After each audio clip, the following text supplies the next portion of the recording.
So you got to mix it up. And especially if you've been married for a long time, maybe you learn something new together. Maybe you take a class, a dance class, a sport, pick up a sport together. Let's go learn to golf. Let's go learn to play pickleball or tennis or whatever. Me and my girlfriends got together and they were like, let's get you all dressed up, kind of sexy, and go pick them up from the airport. And I'm like, okay. I went and picked out a very tight-fitting, form-fitting dress, black dress, and I put some heels on. I did my hair, put more makeup than I normally wear, some red lipstick, and I went and picked him up from the airport. And when he got off that plane, and I have to admit, I was even a little uncomfortable at that point because I wasn't even used to dressing like that.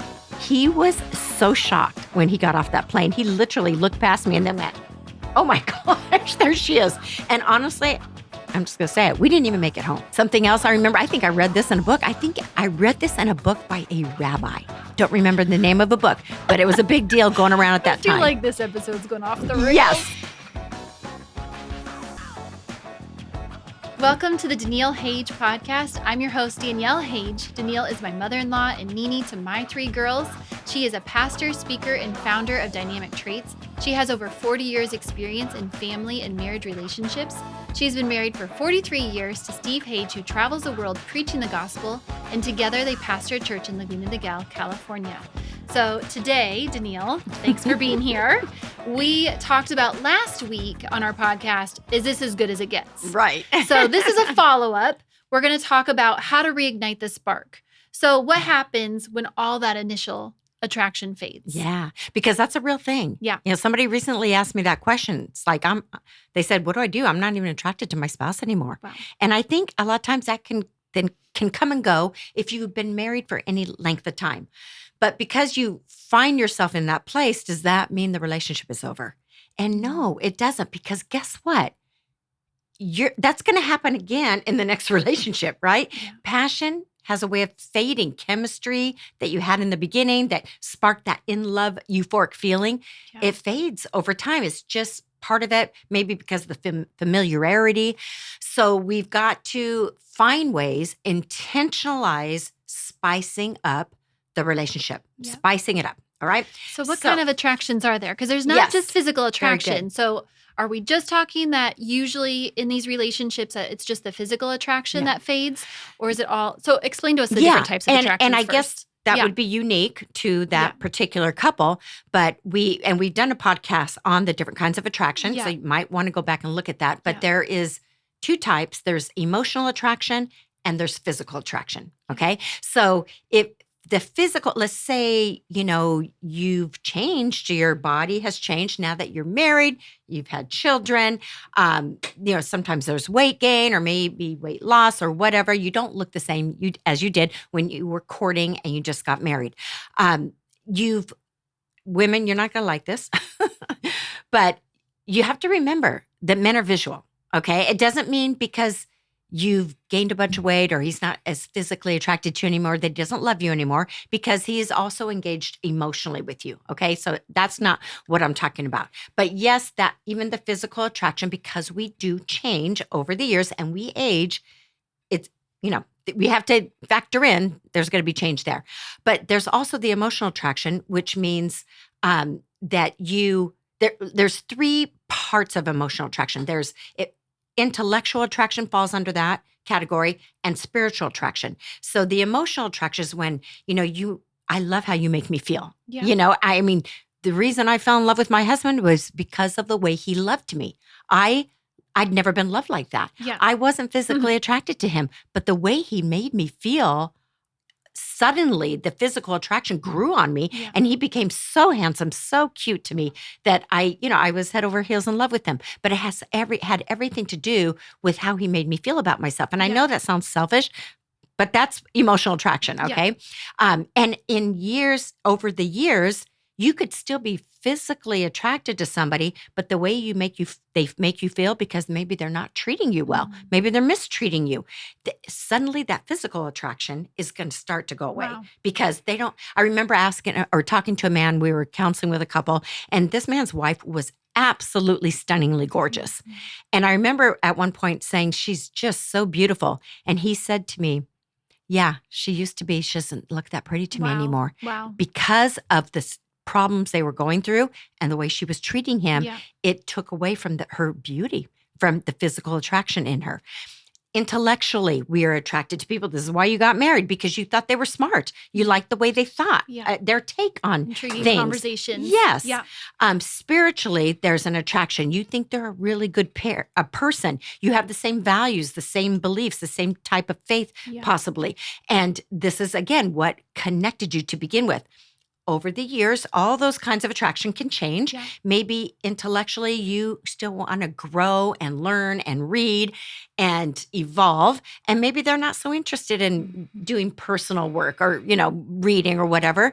And maybe maybe spiritually, maybe some of your beliefs, some of your values start to change over the years. That is possible. And that is probably also why you hear people say that we grew apart. Yeah. And I know early on in our marriage, because I had heard of those things about growing apart, I always thought, I want to make sure that we continue to grow together. And I remember at one point in our relationship, my husband had gone away to a conference, an out-of-state conference, and he came back a new person. Wow. He changed.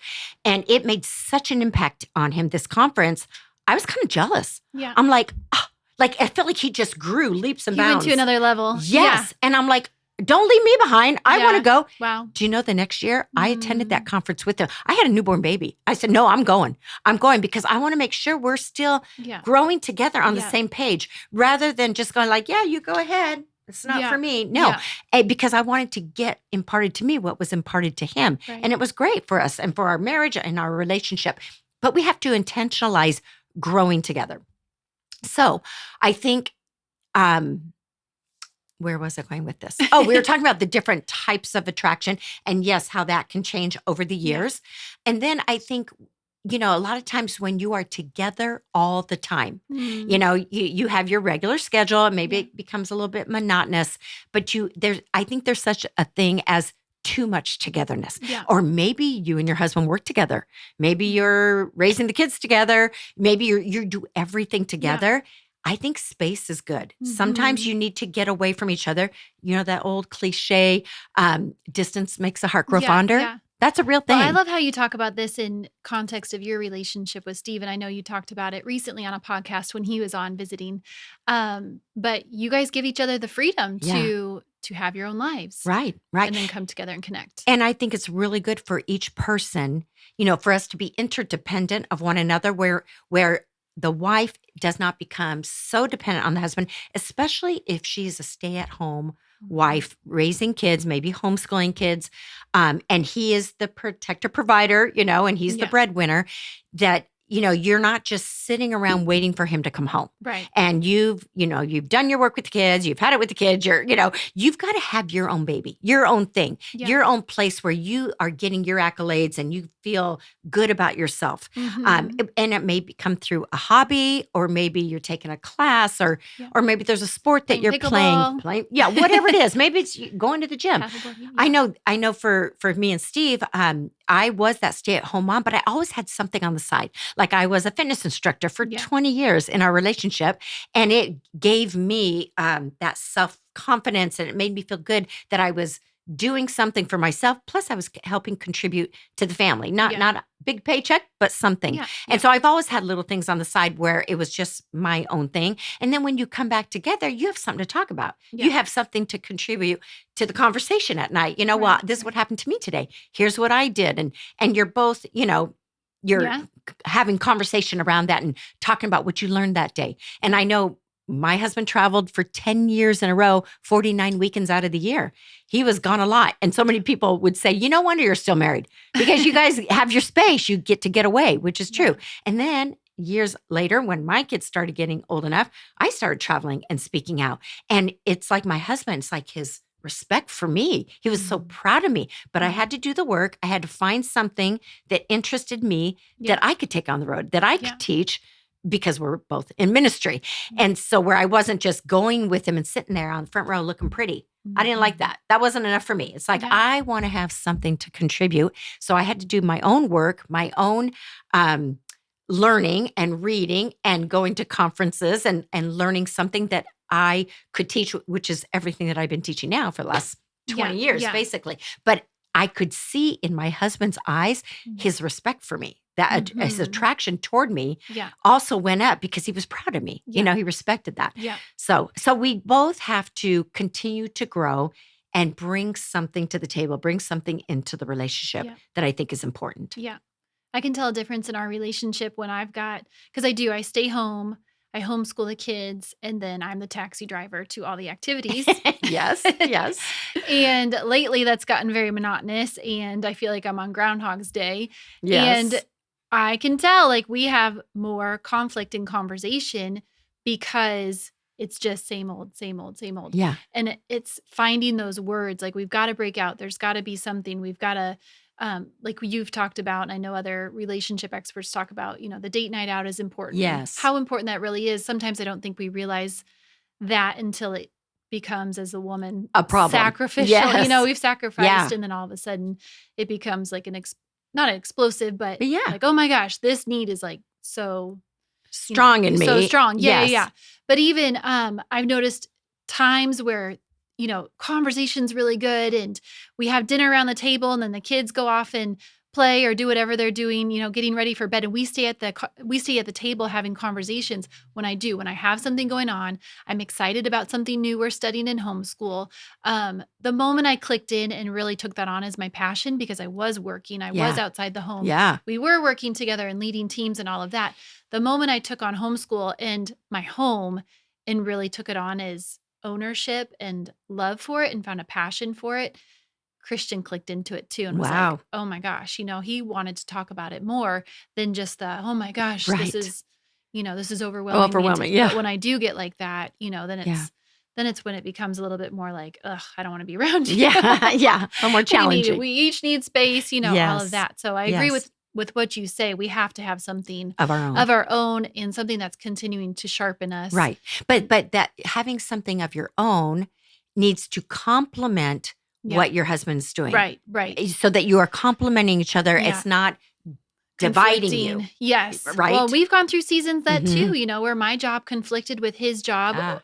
And it wasn't the job's fault. It was my, our fault. It was my fault. It was, I was tit for tatting whose was more important. And who's working harder. Yeah. Yes. Who's working harder and who's going to go pick up the kids because my meeting's more important than your meeting. Oh, and boy. That was not good. I mean, if we would have stayed on that path, it would have led to destruction, I believe. Yes. Yeah. Let's take a second and talk about Strong Cell. You have been taking it for about a year now, right? Yeah. Yes. So tell us the benefits and what you're feeling from taking Strong Cell. Yeah. No, I love it. I don't miss one day. Yeah. Not one day. Number one, it tastes good. So easy to drink. Yeah. And I take it in the morning. The minute I get up, before I leave the house, I take my Strong Cell with my supplements. And what I have noticed is I have endless energy. I am not kidding. And the reason I say that is because I'm 62 and I work out hard. I like being active. Like my day consists pretty much, here's my schedule. I get up, I'm in the gym at 6 a.m. I'll do 30 minutes cardio, 30 minutes weights. Then I go right from there, play an hour and a half of pickleball. And then a lot of times, not every day, but a lot of times I go right from there and go back to the gym and swim at least 50 laps. Then I come home and have my first cup of coffee and I feel great. The other day, I did all three of those things. Then I sat in my office for 6 hours straight until my hunger pang, broke through my focus and said, I'm hungry. I need to eat. I don't know if it suppresses your appetite at all, but I just know that I don't feel like I have to eat as much as often.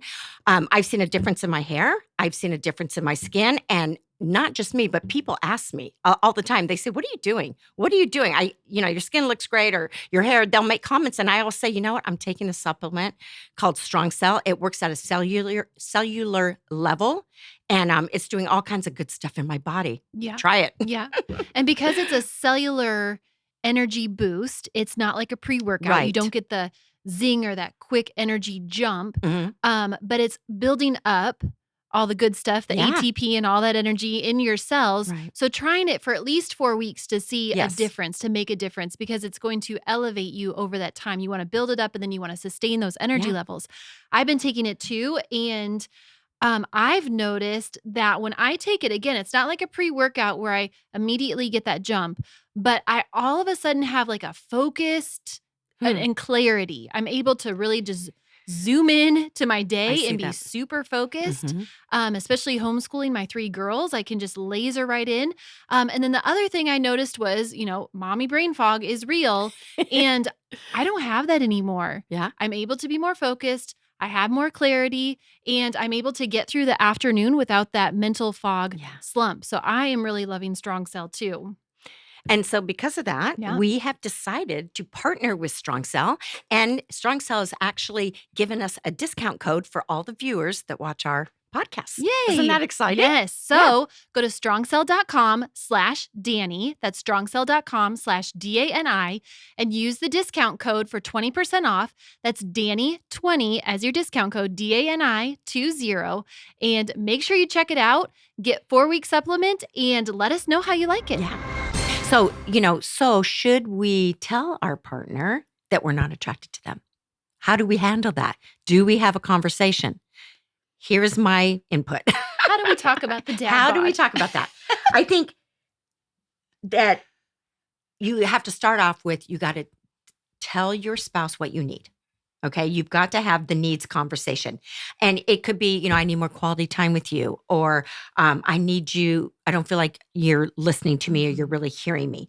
I think that is very important. And remember, when you are going to have a conversation with your spouse, and this is for the women, when you say to your man, I need time to talk with you, what he is going to hear initially up front is, uh-oh, I'm in trouble.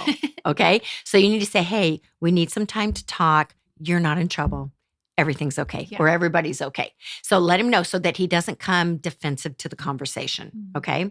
And then you got to say how you feel. Both people, you got to talk about your feelings. Maybe it's, I feel invisible. I feel unheard. I feel insecure. I feel jealous. I feel alone. I feel disrespected. I feel emasculated. Whatever it is, you've got to have that conversation. Okay. You've got to figure out how you feel, and you tell them by using I statements. I feel, not you make me feel. Yeah. Okay. Because that sounds accusatory and they're going to get defensive. Okay. I feel insecure, not you make me feel insecure, because guess what? You are responsible for your feelings. Yeah. He's not, she's not responsible for you. You're responsible for you. I statements rather than you statements. Don't use you never, you always, because that's an exaggeration. Yeah. That's not true. It's not never and always. Rarely is it never and always. You don't want them to make them feel attacked. Ask them, how can we work on this together? How can we solve this problem together? Because we're together. We're partners in this. Okay. And again, I've made a list of things that maybe people can do, and I want to hear your input about this. And you feel free to leave a comment and let us know if you have some suggestions of what has worked for you to keep that spark alive. So before you go into these suggestions, because I do want to clarify something that I think I'm hearing you say, but I want to make sure I'm hearing it correctly. So the emotional attraction, the spiritual, intellectual, emotional attraction can actually increase or decrease the physical attraction. Yes. So I think the world tells us the opposite. The world is showing us you just need to be the most beautiful, the most enhanced, the perfect woman at all times, and you just need to be this pretty thing. And if anything sags or wrinkles or dimples, he's not going to be into it anymore. Right? So I think what you're saying, even in these crucial conversations, that we are really talking about the I feel statements are usually it's an emotional need or an emotional connection that's been dinged or not being met, that actually is starting to get to the physical attraction. Exactly. So you're not talking about coming into conversation and be like, listen, that 15 pounds, like it's got to go. You're talking about like, hey, there's an emotional need here and it's starting to affect these other areas of attraction. Right. And yes, I totally agree. Yes, you are hearing that right.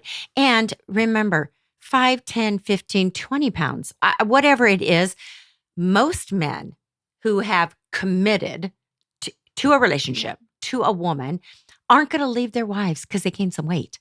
Okay. They're not going to risk divorce and losing half their money and everything they own because she put on some weight. Yeah. Unless some guy is super, super, I would call very, very shallow. But I think that is the exception to the rule, because he's emotionally attached to you also. You're Yeah. the woman of the mother of his children. So, and I've heard men say, I don't care that she's gained a little weight. Just don't point it out, women. Don't point it out. Do not point it out. Don't point it But out. vice versa, if he's gained the weight, or if he's, I think, again, going back, making sure that emotional attraction is healthy. Is intact. Yeah. Yes. Yeah. Yeah. Because most men will say, I don't care. I care about what's the root of the weight gain or the weight loss. Like, are you okay? Like, are you taking care of yourself? You're not depressed, are you?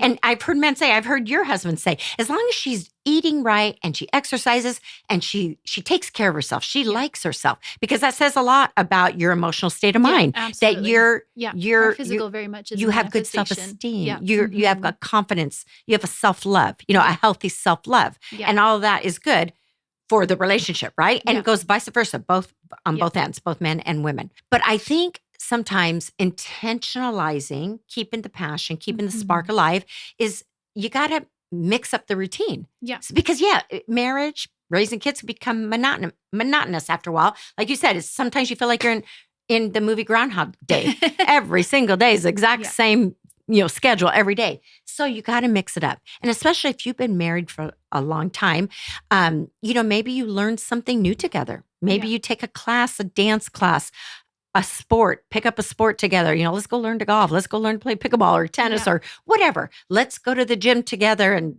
whatever. Let's read a book together. Let's learn something new. You just have to be creative, and it's going to be unique to the couple. Yeah. You can't force someone to do something that they don't want to do. Right. Let's go camping. Well, I hate camping. I'm not going to go camping. Like my husband. Let's go glamping. Yeah. That I could do.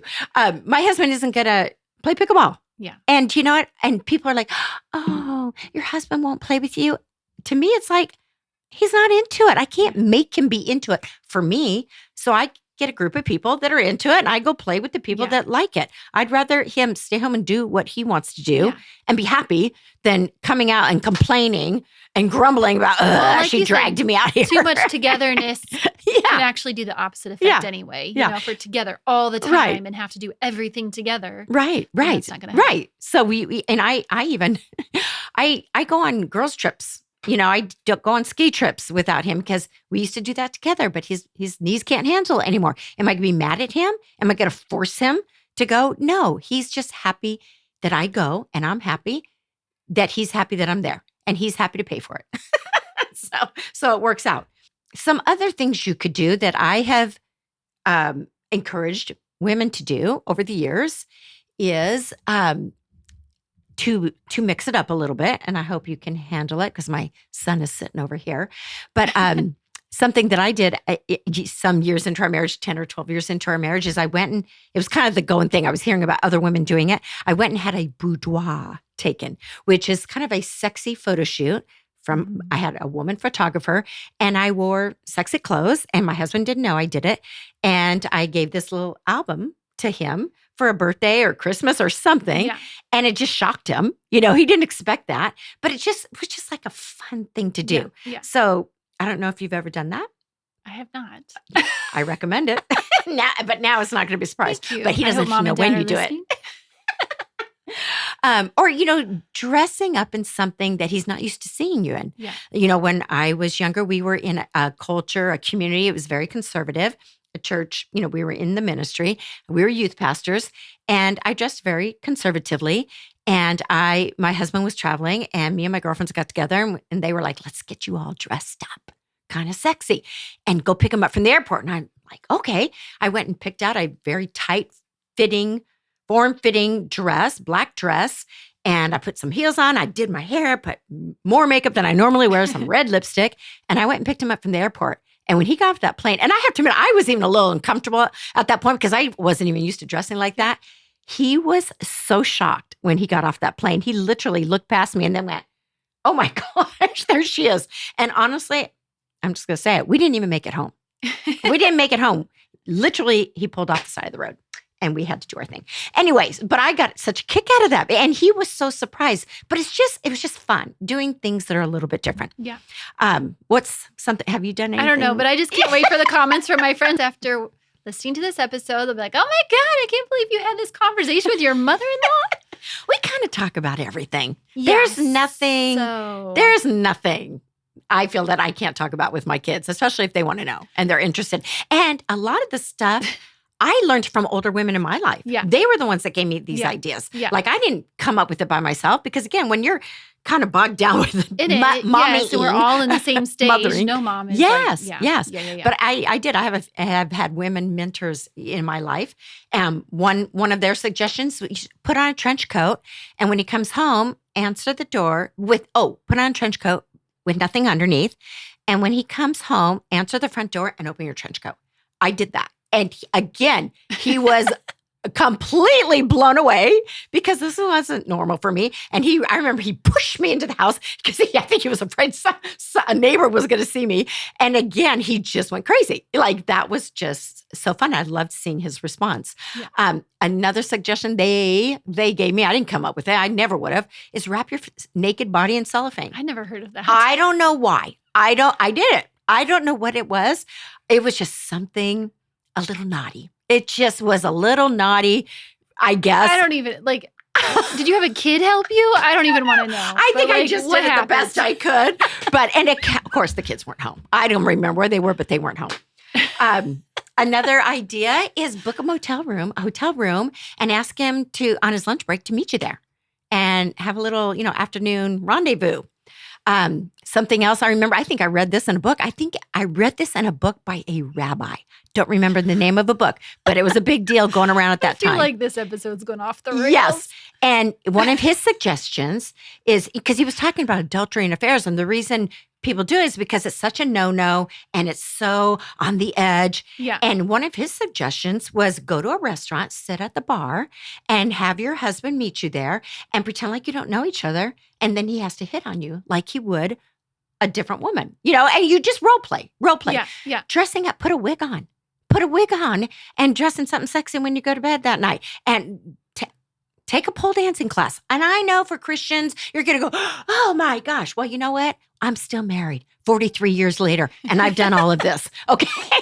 I don't think it's bad or nasty or anything. I think it's taking care of yourself, being okay with your sexuality and being sexy and getting your libido going. Yeah. And I took a class, didn't tell my husband, he came home one day. Okay. So anyway, you get the point. It's like, add some variety. Yeah. Just mix it up a little bit. I think most healthy men don't need variety in women. They need just variety with the woman that they have. That's good. That's really good. Yeah. Yeah. And some of you may need to go back and watch our podcast about personalities because Danielle's a yellow. Yeah. Okay. And I'm a blue. Yeah. You gotta do what works for you, and you have to know your man's taste. Like my husband, the pole dance thing, it wasn't really his Yeah. Whereas thing. my husband, I didn't need to do it again. Yes. My husband likes when I wear athleisure wear, the short shorts. Yeah. Let my legs show. I mean, that turns him on enough. The full production. Yeah. I remember another man said to me, I just want my wife to wear shorts. She's so cute in shorts. And she's a little bit more on the conservative side. I remember we had that conversation. I said, put some shorts on for the guy. Yeah. Okay? Yeah. But you have great legs. Show them off. Yeah. But you got to... Knowing his style, what he likes, what he wants to see you in. Yeah. So all of that, keeping that spark alive, it's unique to your relationship with your spouse. Yeah. So you figure it out. Yeah, that's so good. Okay. And like Danielle said earlier, put your recommendations in the comments. What have you done? What have you tried? What's worked? What's maybe fallen a little short?